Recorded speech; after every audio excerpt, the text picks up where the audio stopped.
السلام علیکم ورحمۃ اللہ وبرکاتہ۔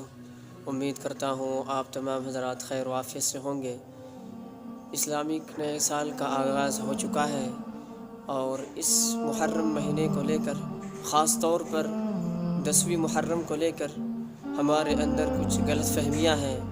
آج میں اسی غلط فہمیوں کا ازالہ کرنے، اس غلط فہمیوں کو دور کرنے کے لیے آپ کے سامنے مخاطب ہوا ہوں۔ ہمارے اندر کئی لوگوں کا یہ خیال ہے کہ محرم کے مہینے کو، یا خاص طور پر 10ویں محرم کو، فضیلت سیدنا حسین رضی اللہ عنہ اور کربلاء شہداء رضوان اللہ علیہم اجمعین کی وجہ سے حاصل ہے، جبکہ یہ بات سراسر غلط اور باطل ہے۔ یہ بات کیوں غلط اور باطل ہے، اس کی کئی سارے وجوہات ہیں۔ ان میں سے پہلی وجہ کہ کسی لمحے یا کسی دن یا کسی مہینے کو فضیلت اللہ رب العزت کی طرف سے ملتی ہے۔ البتہ بسا اوقات کسی واقعات کا ہو جانا، کئی حادثے کا ہو جانا، یہ بھی وقت کو اور مہینے یا دن کو فضیلت بخشتا ہے، جیسے رمضان المبارک کے اندر شب قدر کا ہونا۔ جبکہ محرم یا عاشورہ کے بارے میں حسین رضی اللہ عنہ کی شہادت کی وجہ سے اس دن کو یا اس مہینے کو فضیلت حاصل ہے، اس کی کوئی دلیل ہمیں نہیں ملتی۔ نیز محرم الحرام کا مہینہ ان 4 مہینوں میں سے ہے جس کے بارے میں اللہ رب العزت نے فرمایا ہے کہ یہ 4 مہینے حرمت والے ہیں، احترام والے ہیں، عظمت والے ہیں۔ ان 4 مہینوں میں سے ایک مہینہ محرم الحرام کا مہینہ ہے، جیسا کہ قرآن کریم کے اندر اللہ رب العزت نے فرمایا ہے ان عدت الشہور عند اللہ 12 شہرا، کہ اللہ رب العزت نے 12 مہینے کو پیدا فرمایا ہے، ان میں سے ومنها 4 حرم، اور ان میں سے 4 مہینہ احترام والا ہے، عظمت والا ہے، اور ان 4 مہینوں میں سے ایک مہینہ محرم الحرام کا مہینہ ہے۔ تو اس بات سے پتہ چلا کہ اللہ رب العزت نے جب آسمان اور زمین کو پیدا فرمایا تھا، اس وقت ان 4 مہینے کو فضیلت بخشی تھی، اور ان 4 مہینوں میں سے محرم الحرام کا مہینہ بھی ہے۔ اس وقت اللہ رب العزت نے اس 4 مہینوں کو، ان 4 مہینوں میں سے اس محرم الحرام کے مہینے کو فضیلت بخشی تھی۔ تو جب اللہ رب العزت نے آسمان اور زمین کو پیدا فرمایا اور ساتھ ہی ساتھ اسی وقت ان 4 مہینے کو فضیلت بخشی، اور ان 4 مہینوں میں سے ایک مہینہ محرم الحرام کا مہینہ ہے، تو پھر کیسے ہم کہہ سکتے ہیں کہ سیدنا حسین رضی اللہ عنہ کی شہادت کی وجہ سے اس مہینے کو فضیلت حاصل ہے، جبکہ سیدنا حسین رضی اللہ عنہ کی یہ واقعہ سن 61 ہجری میں پیش آیا، اور جبکہ آسمان اور زمین کروڑوں سال پہلے بنا چکے تھے۔ اسی طرح یہود و نصارہ اور زمانے جاہلیت میں بھی اس مہینے کا احترام کیا جاتا تھا۔ اس مہینے کے اندر وہ جنگ و قتال نہیں کرتے تھے۔ اسی طرح رسول اللہ صلی اللہ علیہ وسلم نے بھی اس مہینے کے بارے میں اور خاص طور پر یوم عاشورہ کے بارے میں بھی فضیلت بیان کی ہے، جبکہ رسول اللہ صلی اللہ علیہ وسلم نے تو یہ فضیلت سیدنا حسین رضی اللہ عنہ کی شہادت سے کئی سال پہلے بتا چکے ہیں۔ ہاں، البتہ ہم یہ کہہ سکتے ہیں کہ اللہ رب العزت نے سیدنا حسین رضی اللہ عنہ کے لیے اور اپنے مقبول بندوں کے لیے اس معظم، اس احترام والا مہینے کو چنا۔ دوسری غلط فہمی جو ہمارے اندر پائے جاتے ہیں، کچھ لوگوں کا خیال یہ ہے کہ محرم الحرام کا مہینہ غم کا مہینہ ہے، سوگ کا مہینہ ہے۔ کچھ لوگ تو اس مہینے کے اندر اچھے کھانے سے بھی اجتناب کرتے ہیں، خوشیاں منانے سے بھی اجتناب کرتے ہیں، شادی بیاہ سے بھی اجتناب کرتے ہیں، حتیٰ کہ زیب و زینت سے بھی اجتناب کرتے ہیں، جو کہ سراسر غلط اور باطل ہے۔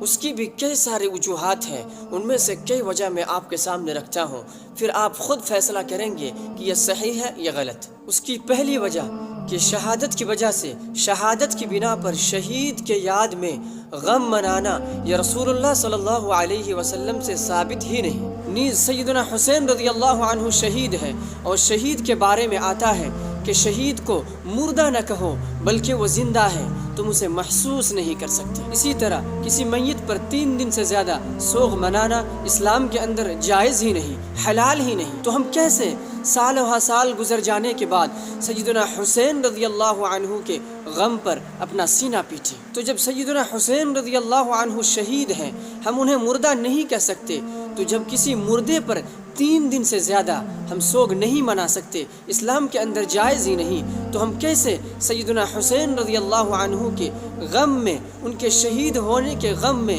ہم اپنا سینہ پیٹیں اور اس پر سوگ منائیں؟ بھلا آپ مجھے بتائیے کہ رسول اللہ صلی اللہ علیہ وسلم کے زمانے میں بھی کئی سارے شہید ہوئے ہیں، کئی ساری جنگیں لڑی گئی ہیں، اس میں کئی سارے شہداء شہید ہوئے ہیں، کئی سارے اصحاب کرام رضوان اللہ علیہم اجمعین اپنی جان کو لوٹا دیے ہیں، اپنی قربانیاں پیش کیے ہیں، وہ شہید ہوئے ہیں۔ تو بھلا آپ مجھے بتائیے کہ رسول اللہ صلی اللہ علیہ وسلم نے کبھی اپنے شہداء اصحاب کے لیے کبھی سال کے اندر غم کا اظہار کیے ہیں، کبھی غم کے لیے ماتم کیے ہیں؟ تو اسی طرح سیدنا حسین رضی اللہ عنہ کی شہادت کی وجہ سے محرم الحرام کے مہینے کو سوگ کا مہینہ قرار دینا اور غم کا مہینہ قرار دینا یہ بے بنیاد اور باطل ہے۔ اور اسی طرح کسی مہینے کو غم کا مہینہ قرار دینا یا سوگ کا مہینہ قرار دینا، اس کے لیے ہمیں اور آپ کو قرآن و حدیث سے دلیل چاہیے، اور محرم الحرام کے بارے میں ہمیں قرآن و حدیث میں کوئی دلیل ہی نہیں ملتی۔ اگر ہم اور آپ سیدنا حسین رضی اللہ عنہ کی شہادت کی بنا پر محرم الحرام کے مہینے کو غم کا مہینہ قرار دیتے ہیں تو ہم کیوں ربیع الاول کو غم کا مہینہ قرار نہیں دیتے، جبکہ ربیع الاول کے اندر سیدنا جناب رسول اللہ صلی اللہ علیہ وسلم کا وفات ہوتا ہے؟ اور سب سے غمگین اور سب سے شرمناک مسئلہ جس پر میں روشنی ڈالنے کی کوشش کر رہا ہوں وہ یہ کہ جو ہمارے معاشرے کے اندر غم کا اظہار سیدنا حسین رضی اللہ عنہ کی وفات کی وجہ سے، اس کے شہید ہونے کی وجہ سے جو غم کا اظہار کیا جاتا ہے، اس کے جو طریقے ہیں یہ بالکل تعجب میں ڈالنے والے طریقے ہیں کہ ہمارے نوجوان ڈھول اور باجا لے کر پورے علاقے میں شور مچاتے پھرتے ہیں اور سیدنا حسین رضی اللہ عنہ کے نام پر مرثیہ گاتے پھرتے ہیں۔ اور میرا ان پیارے نوجوان بھائیوں کے بارے میں یہ خیال ہے کہ ان میں سے اکثر نوجوان اس دن کے 4 سے 5 نمازیں چھوڑ دیتے ہیں۔ نیز میرا یہ خیال ان پیارے نوجوان بھائیوں کے بارے میں یہ ہے کہ ان میں سے کچھ نوجوان اس دن شراب میں شرابور ہوتے ہیں۔ نیز میرا یہ ذاتی تجربہ ہے کہ جب وہ کرتب دکھائے جاتے ہیں، جب سیدنا حسین رضی اللہ عنہ کے نام پر مرثیہ گائے جاتے ہیں اور کرتب دکھائے جاتے ہیں تو اس وقت مرد اور عورتوں کا اختلاط ہوتا ہے، مرد اور عورتوں کا ملاپ ہوتا ہے، ایک ساتھ کھڑے ہو کر اس کرتب کو دیکھتے ہیں اور لوگ دکھاتے ہیں۔ اب بھلا آپ مجھے بتائیے کہ سیدنا حسین رضی اللہ عنہ کی شہادت کیوں ہوئی ہے؟ جواب ایک ہی ہے کہ اعلاء کلمت اللہ کے لیے ہے۔ اب آپ مجھے بتائیے کہ اعلاء کلمت اللہ کے اندر کیا نمازیں نہیں آتی؟ اب وہ نوجوان بھائی جو کرتب دکھاتے پھرتے ہیں اور سارا دن نماز کا کوئی ٹھکانہ نہیں ہوتا، کیا یہ سیدنا حسین رضی اللہ عنہ سے سچی محبت ہے کہ جس نماز کے لیے سیدنا حسین رضی اللہ عنہ نے اپنا سر کٹایا، سیدنا حسین رضی اللہ عنہ کربلا کے میدان میں بھی نماز نہیں چھوڑی، تو ہم اور آپ کرتب دکھانے کے لیے اسی کے غم میں نماز کا جنازہ نکال دیتے ہیں؟ بھلا یہ اسلام میں کب سے جائز ہو گیا کہ کسی کی ماتم کی وجہ سے، کسی کی غم کی وجہ سے نماز جیسی عظیم الشان عبادت کو چھوڑ دیا جائے اور اس کے جنازے نکال دیے جائیں؟ اب بھلا آپ مجھے بتائیے کہ اسلام میں کب سے شراب حلال ہو گیا کہ جس شراب کو بند کرنے کے لیے سیدنا حسین رضی اللہ عنہ نے اپنی سر کٹائی، اس شراب کو ہمارے اور آپ کے نوجوان گلے لگا رہے ہیں، اور وہ بھی سیدنا حسین رضی اللہ عنہ کو یاد کر کے۔ اس سے بڑی شرمناک بات اور کیا ہو سکتی ہے؟ جس مرد اور عورتوں کا اختلاط روکنے کے لیے، جس مرد اور عورتوں کا جماوڑا روکنے کے لیے سیدنا حسین رضی اللہ عنہ نے اپنے سر کٹائی، اور ہم اسی کے مرثیہ گا کر ہم مرد اور عورتوں کو ایک ساتھ جمع کر رہے ہیں اور فتنے کے بازار کو گرم کر رہے ہیں۔ بھلا آپ مجھے بتائیے کہ ان ساری چیزوں کا حلال ہونا اسلام میں کب ہوا؟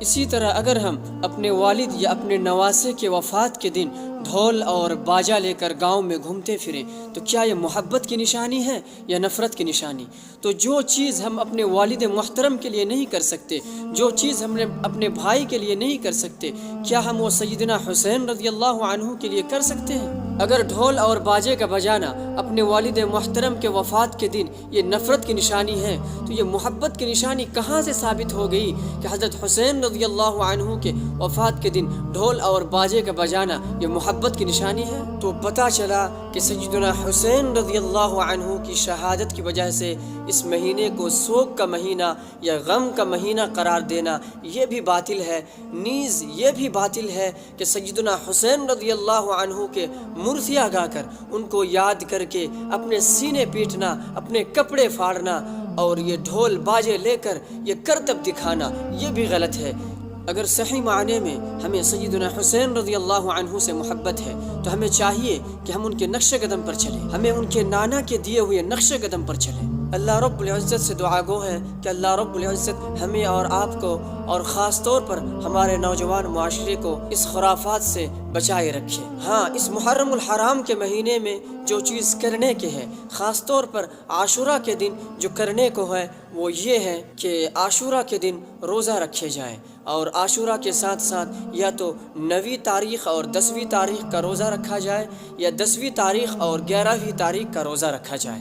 اس کے بارے میں رسول اللہ صلی اللہ علیہ وسلم نے فرمایا ہے کہ جو شخص عاشورہ کے دن کا روزہ رکھے گا، اللہ رب العزت اس کے پورے سال کے گناہ صغیرہ کو معاف کر دیتے ہیں، یعنی چھوٹے گناہوں کو معاف کر دیتے ہیں، اور جہاں تک بڑی گناہ کی بات ہے تو توبہ کے بغیر بڑے گناہ معاف نہیں ہوتے۔ اللہ رب العزت ہمیں اور آپ کو اسلام کی صحیح سمجھ، اسلام کی صحیح فہم نصیب فرمائے۔ اللہ رب العزت سے دعا گو ہے کہ اللہ رب العزت ہمیں عاشورہ کے روزہ رکھنے کی توفیق نصیب فرمائے۔ السلام علیکم ورحمۃ اللہ وبرکاتہ۔